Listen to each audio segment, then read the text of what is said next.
Hello friends, મિતુસ કિચનમાં તમારું સ્વાગત છે. તો આજે આપણે બનાવીશું મિક્સ વેજીટેબલનું શાક. તે એકદમ આસાન રીતથી બતાવીશ અને ઓછા મસાલાથી બનાવીશું. તો પણ તે શાક ખાવામાં એકદમ ટેસ્ટી લાગશે. શિયાળાની ઋતુમાં આ બધા શાકભાજી આસાનીથી મળી રહે છે. તો આ શાકને જરૂરથી એકવાર ટ્રાય કરજો. તેની માટે મેં અહીંયા 2 મીડિયમ સાઇઝના બટાકા લીધા છે. તેને આ રીતે સમારી લીધા છે. 1 ટામેટું લીધું છે, તેને પણ આ રીતથી કાપી લીધું છે. 1 મીડિયમ સાઇઝનું કેપ્સિકમ લીધું છે. ઝીણી સમારેલી 2 ડુંગળી છે. અડધી વાટકી વટાણા છે. 1 વાટકી કોબીજ લીધી છે અને 1 વાટકી ફ્લાવર લીધું છે. તમારી પાસે જે શાકભાજી હોય તમે તે લઈ શકો છો. અહીંયા મેં એક કઢાઈ લીધી છે. કઢાઈ ગરમ થઈ જાય પછી તેમાં આપણે તેલ ઉમેરીશું. મેં અહીંયા 2 થી 3 પરી જેટલું તેલ ઉમેર્યું છે. તમે તમારી પસંદથી ઓછું કે વધારે કરી શકો છો.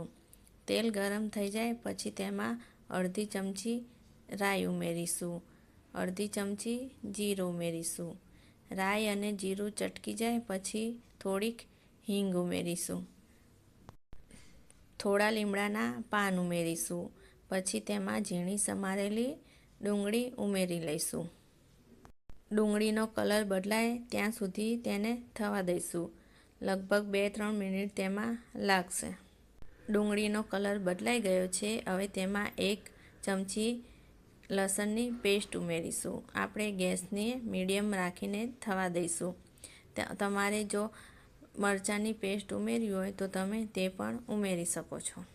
લસણનો કાચો સ્વાદ જતો રહે ત્યાં સુધી આપણે તેને થવા દઈશું. 2 મિનિટ પછી આપણે તેમાં સમારેલા ટામેટાં ઉમેરી દઈશું અને તેને પણ મિક્સ કરી લઈશું. આપણે ગેસને મીડિયમ રાખીને જ ટામેટાને શેકવાના છે. તેમાંથી તેલ છૂટું ના પડે ત્યાં સુધી તેને થવા દઈશું. પછી સ્વાદ પ્રમાણે મીઠું ઉમેરીને મિક્સ કરી લઈશું. 2 થી 3 મિનિટ થઈ ગઈ છે અને ટામેટાં પણ સોફ્ટ થઈ ગયા છે. હવે તેમાં બધા શાકભાજી ઉમેરી લઈશું.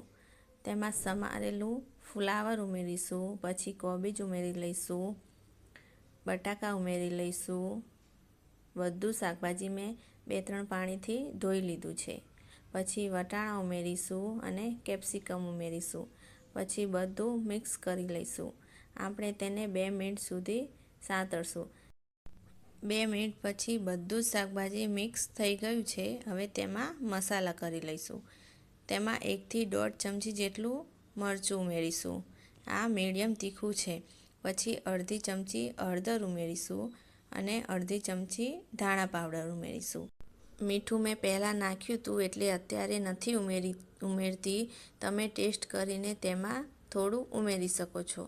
પછી બધું મિક્સ કરીને તેને આપણે 2 થી 3 મિનિટ જેટલું સાંતળી લઈશું જેથી મસાલા શાકભાજીને કોટ થઈ જાય. આ શાકમાં વધારે મસાલાની જરૂર નથી તો પણ આ શાક એકદમ ખાવામાં ટેસ્ટી બનશે. 2 થી 3 મિનિટ જેટલું થઈ ગયું છે અને બધું શાકભાજી અને મસાલા પણ મિક્સ થઈ ગયા છે. હવે આપણે તેમાં 2 થી 3 ચમચી જેટલું પાણી ઉમેરીશું. અહીંયા હું એકદમ કોરું શાક બનાવું છું એટલે થોડુંક જ પાણી ઉમેર્યું છે. તમારે જો રસાવાળું કરવું હોય તો તમે તેમાં અડધો ગ્લાસ જેટલું પણ ઉમેરી શકો છો. પછી તેને મિક્સ કરીને તેને ઢાંકી દઈશું અને મીડિયમ ગેસ ઉપર 5 મિનિટ જેટલું થવા દઈશું. 5 મિનિટ પછી જોઈએ તો શાકનો કલર પણ એકદમ સરસ આવી ગયો છે.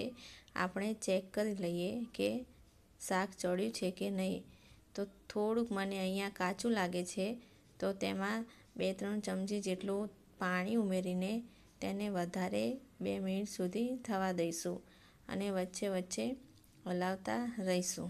2 થી 3 મિનિટ જેટલું થઈ ગયું છે તેને ચેક કરી લઈએ તો શાકમાંથી તેલ પણ છૂટું પડી ગયું છે અને એકદમ કટ થઈ ગયું છે.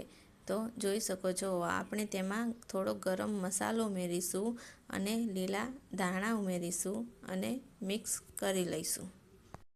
તો આપણું ટેસ્ટી એવું મિક્સ વેજીટેબલનું શાક તૈયાર છે.